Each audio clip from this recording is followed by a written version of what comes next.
Good morning, sir. Ikaw si Kwan, si Mr. Ruben Bertosio.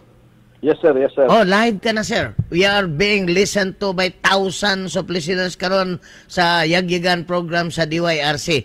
Una sa tanan, unsa maning RISE?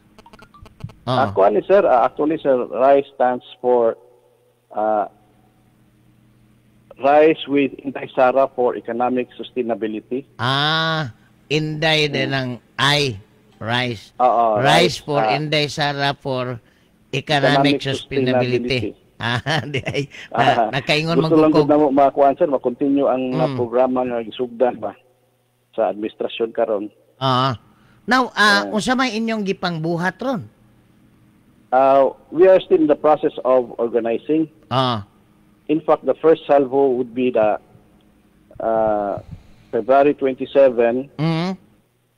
Nami kuan, sir, panawagan para sa signature campaign for Inday Sara to run as president of our country. Unsa may pila man ka signature sa inyong target? We are targeting at least 1 million signatures. 1 million signatures na Yes, tibok Pilipinas. Actually, only here for within Central Visayas. Within Central Visayas, 1 million na daan. Amo ang kuan, sir, ang tinguha og tumong, pero we know for a fact na lahi. Pero we'll try our very best. Just like what we did last kuan, sir, ba election katong 2016 when we campaign for PRRD. Kamo gihapon. So kami po, sir, sayo pa mi 2014 pa mi nagkuan nagsugod. Mo ba? Kinsa may mga kauban nimo sa inyong grupo? Kuan gihapon, sir, mga volunteer, mga organizations, sir, just like me. I am an entrepreneur. And my fellow mga entrepreneurs and mga businessmen gihapon kuan, buka ng mga yung tawag nato mga political officers or political mga movers. Mga wala gini kuan, non-political ni among kuan, sir. We're just doing this for the good of our country. Na ay sustainability ba kay every time na bagong administration, bago sa mga projects, bago mga programs, dili to continue to isugdan sa previous administration. And we want things to be done continuously. For the good of our country. So kayo na sige na sa tagkuani urong sulong. So how far ang naabot nyo as far as this campaign is concerned? While abot tong 2014, 2016? During that kuan gani, sir, last one ni atlas pa mi after na organize na atlas kamang volunteer sa mga sir. We have volunteer sa mga mo. Kami mo sugod lang mi og mobilize, then after that mo kami mo atlas mi. Wala mo interest nga mosuod sa gobyerno. Upfront, pero bisag tanawon nimo mga pictures o timelines na ami. Dili para sa uban di ay mo campaign, tabang campaign ang sila mo sulod kung pako kanang pa nagiklaro. Tinambakay na. Kami gasugod. Kamoy nagsugod pag it's okay with us, sir, kay among gusto sila among tuyog-tuyog ko ara man yun. Kung sustainability na. Sa ato pa og maluto na ni musakay dayon ng ubang politiko. Wala may problema na sa amo lang, sir, maluto lang yun. Ma-organize ba? Kuha na may atlas na may. Kamo ba pod ang nagbutang og mga Sara kanang Sara unsa may kanang ipangbitay ba mga grasada kamo gyapon? Actually, sir, daghan magong grupo just like the other kanang sir nga other groups. Daghan kay grupo gyud ga suporta, sir nga. We're just one of the many. I see. And our group organized maghapon mi sa and naghiusa gyapon mi nga ipadayon lang nato ning kuan para na sustainability. Kay inyo man ang katungod. Bisan as a Filipino, inyo nang katungod. Yes, sir. Kung siya gituan. Sir. Now, I understand, nga doon na mo press conference. Yes, sir. This coming February 27, nag-organize mi sa naa sa Elegant Circle Inn.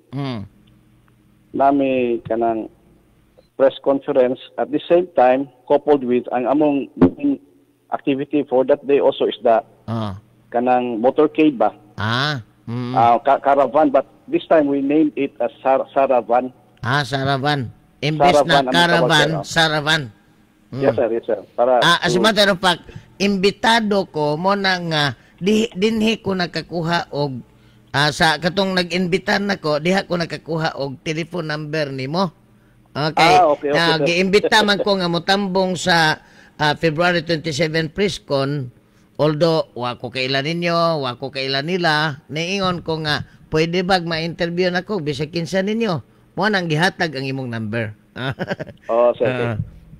Now, yung kuan sir, magpakuan lang yun ba sir ba para sa kayuhan sa tanan. Wag may politika sir, bahala na after ma-organize ni wala may kuan. Bahala nagmusakay ang ubang politiko basta maluto na. Amo lang na maayo maayo ang kanang kuan. Maayo ang atong ekonomiya ba. Now, para namo sir, wag ila makakuha ni sir sa kuan sir. Maka balancing act ba nga between mga extremes, mga partido nga lain-lain o lain-lain mga agenda, mga baruganan. So para nimo kanang mga build projects ni President Rodrigo Duterte nga naanaunta na sa table pero wa pa ma-implementa, i-continue unta. Yes sir. Kay nagtuo ka nga kon lain ng presidente di na na-implementar. For sure, sir. Given our history, wag yun sir. I see. Tabo, sir. Wag yun may tabo. Now, unsa may background sa inyong group para mutuo ang atong mga listeners po? Can you give a small background of your group? We're a group of concerned citizens lang yun, sir. And we don't seek finding kanang fundings kay modesty aside, we can also provide for our own. Okay, mga entrepreneurs gud mo. Mga small time na gud man sir, ang inyo lang gituyo nga og unsa inyong gituhuan nga makaayo para sa nasod, mao po na inyong ihimong advocacy. Nya. Leaning towards environmental issues. That's why nakuan mi ani ang although dili mi member aning kuan sir, naki-alyansa mi sa ilang kining Partido Kalikasan. Partido Kalikasan. Yes sir. Dili ko member na sir, di ko Is that a party list? Murag soon to be sir, kay if you can kanang kuan sir ba observe worldwide, labi na sa Europe sir, kay nang kuan sir Green Party.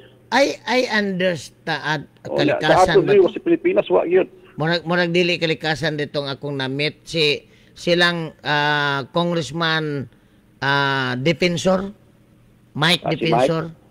Lain dito sila. Party list gapon. Murag kalusugan diay dili kalikasan. Kalusugan sila. Ang inyo kalikasan, more on kalikasan.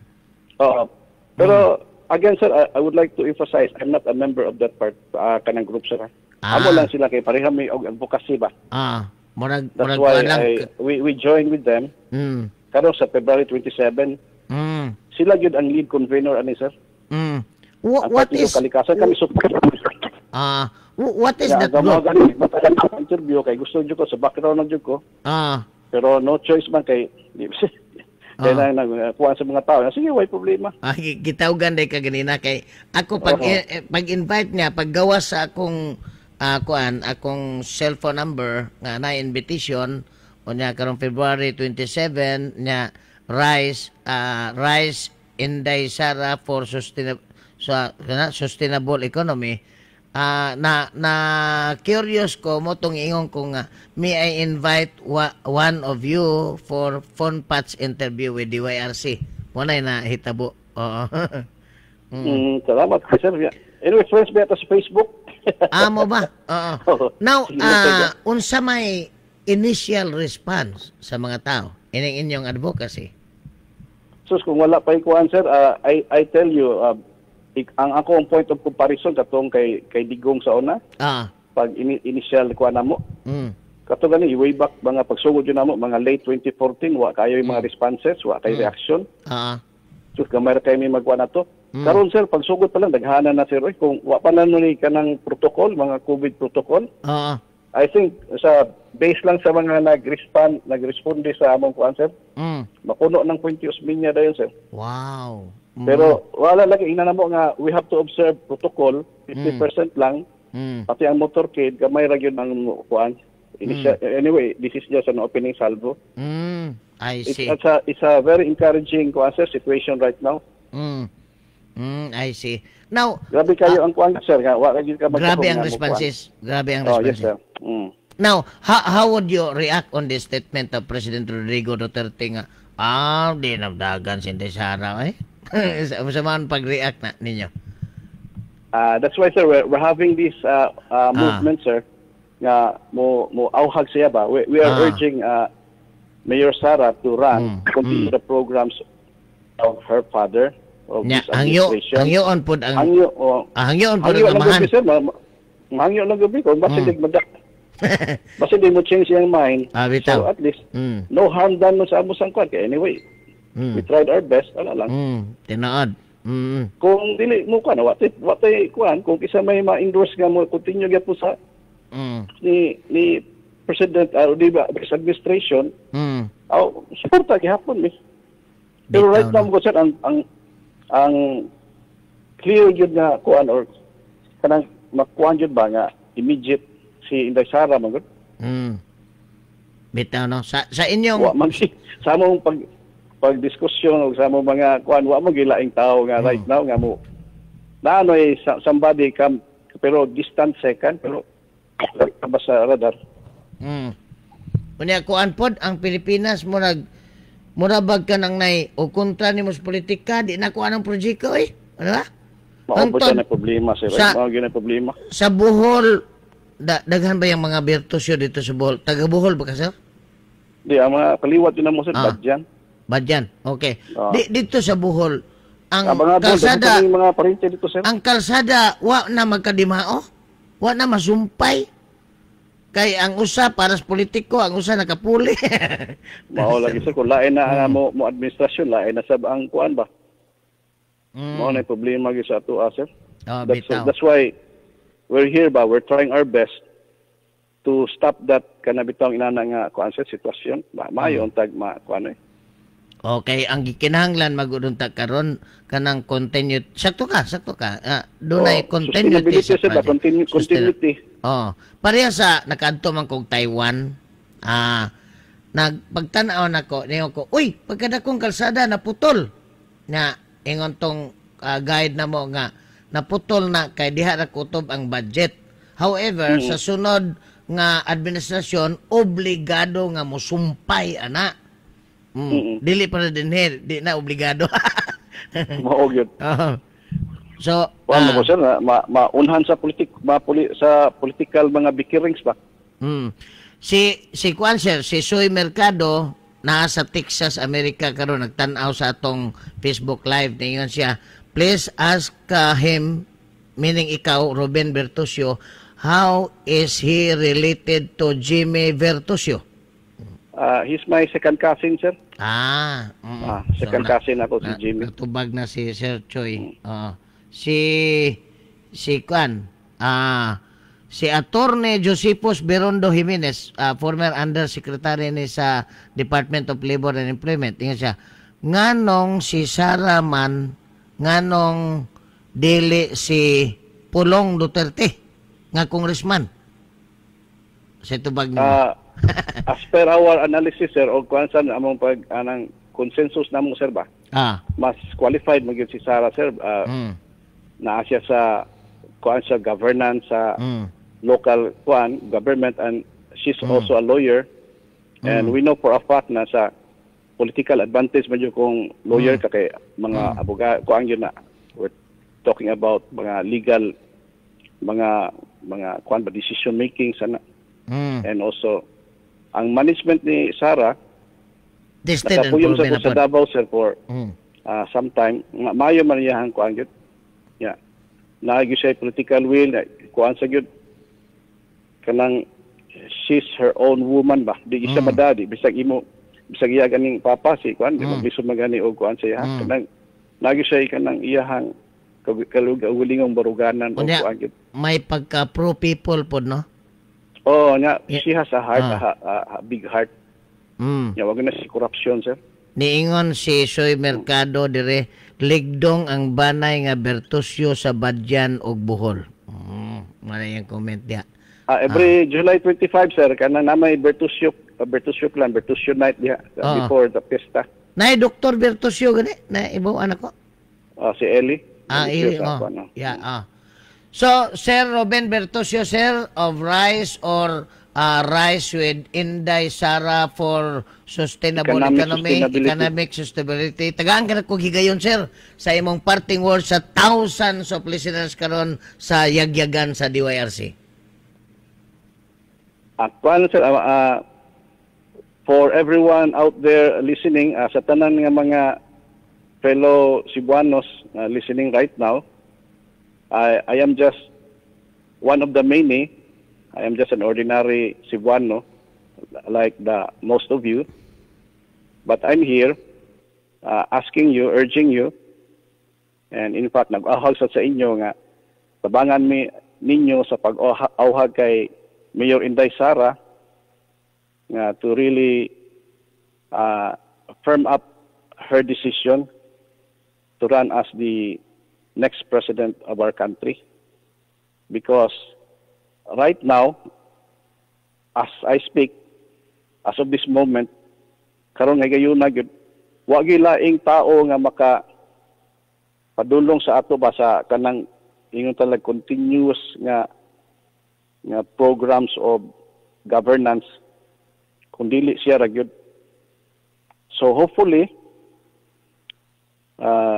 Mayor Inday Sara would really run for the office for the sake and the good of our country. That's all, sir. Thank you kayo. Thank you. Salamat kayo. Salamat sa tanan. Thank you kayo. Salamat, sir. Salamat, sir. Moto si Ruben Bertusyo sa Rice. Rice with Inday Sara for sustainable economy. Diya si Hiderusa Canon. May pag-view, ma'am.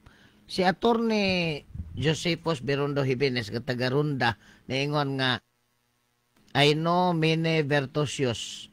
Our principal in Runda was Mr. Diosdado Bertusyo.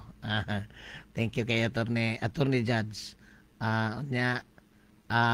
Si Nick Abilia, si Ma'am Milagros Espina, usa ka communication professor kanhi sa University of San Jose Recoletos. I salute you, Ma'am Mila Espina. Si Apolinario Hangad Moyet Jr., si Alexander Menjula, si Mr. Philip Sarmiento. So mo na yung nagtanaw karon sa atong Elias Baquero Facebook Live. Mga kaisunan, ay lisuan dahil sa mga radyo kay karong taud-taud atong ikahinabi or atong ikauban ang kolumnista sa The Freeman, kolumnista sa Cebu Business Week, History Encyclopedia, author of several books including Anti-Terrorism Law, si Attorney Clarence Paul Waminal, human sa Commercial alas 11:28.